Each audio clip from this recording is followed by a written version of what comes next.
Hello and welcome to our very first mini episode of INSIDE Workplace Wellbeing. I'm Nicole Dynan, and to kick us off today, we're exploring some of the debate you might have heard of over the last week or so surrounding whether workplace wellbeing programs are a waste of time, particularly when it comes to mental health initiatives. So if you're interested in this debate, you can head over to our LinkedIn page at the Good Nutrition Co. to see our take on what the research was really talking about.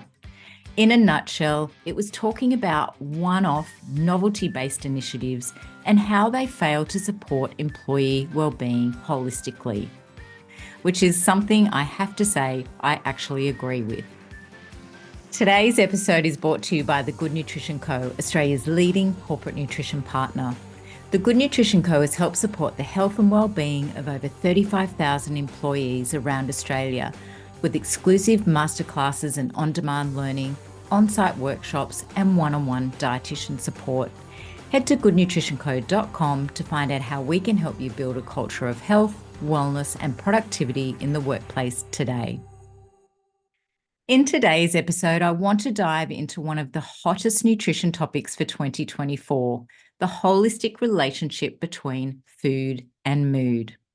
I also want to give you 3 simple things that you can do to support the mood of your employees through food in your workplace.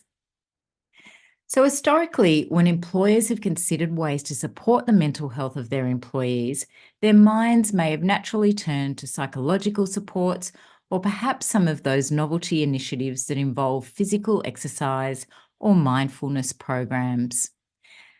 And there's no denying that these pathways are certainly important for mental health support, but they are missing one foundational component of mental health that is a relatively new kid on the block and hence often overlooked in terms of organisational mental health programming.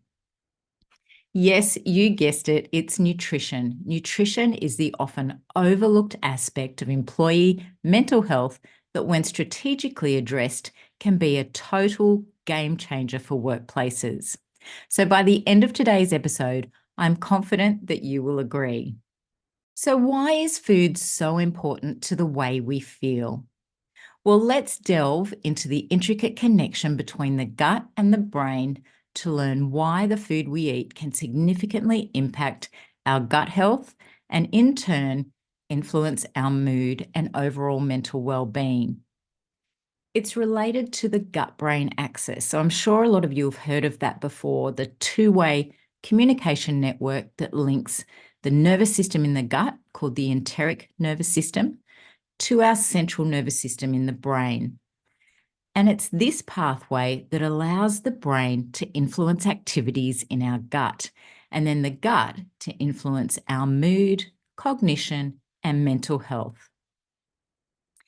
But I don't want you to just trust me. There has been years of research that have gone into exploring this area.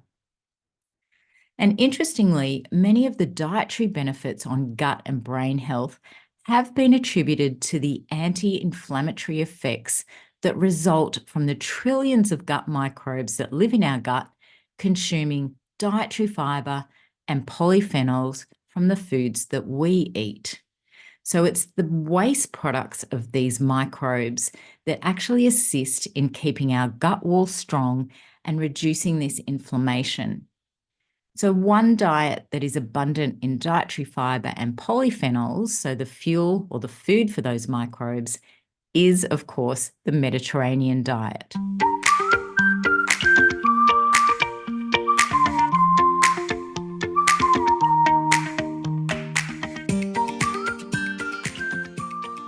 Back in 2017, a well-known and high-quality Australian study called the SMILES trial was one of the first to identify this link.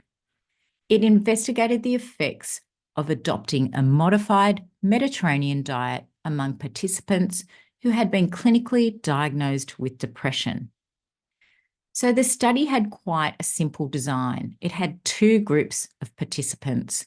So one group was asked to follow a modified Mediterranean diet under the guidance of a dietitian, and the other was assigned to a social support group.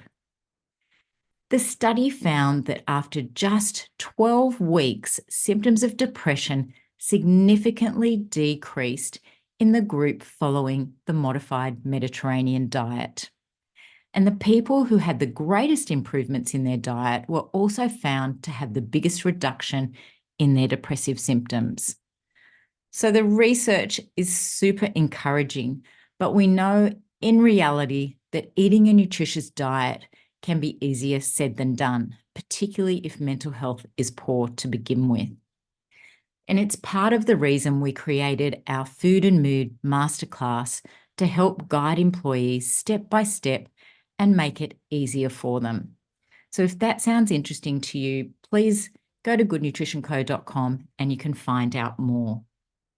So as promised, there's 3 things you can do in the office to support the mood of your employees through food too.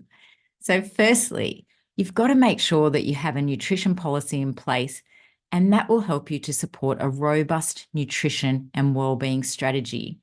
So like we spoke about earlier, the one-off food-related events or one-off events can be fun, but if you really want to have a lasting impact on happiness and productivity in your workplace, nutrition has to form a key part of your strategic health and wellbeing plan.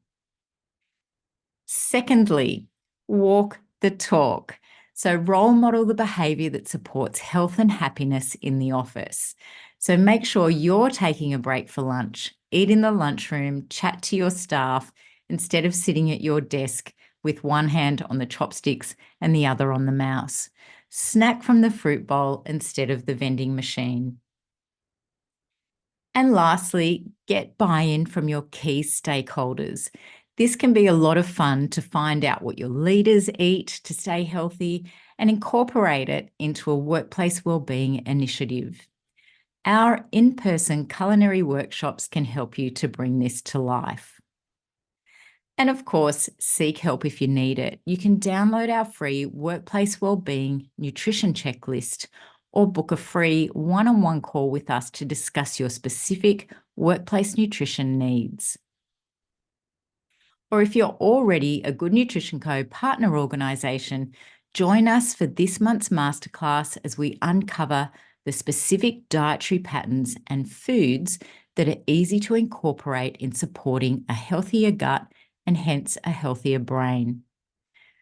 We really take a deep dive into a discussion around solution-based strategies for employees so that they can walk away with practical tips to start to implement dietary changes to support improved mental health at the end of the session.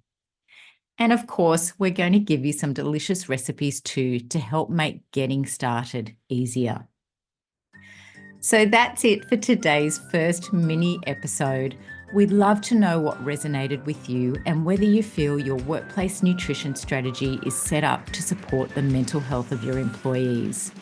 Go on Instagram and DM us at The Good Nutrition Co. or connect with us via LinkedIn. We'd love to hear your thoughts. If you liked today's episode, make sure you leave us a review and hit the subscribe button to stay up to date on all future episodes. Thanks for joining me today. Stay well. Bye for now. Today's episode is brought to you by The Good Nutrition Co., Australia's leading corporate nutrition partner.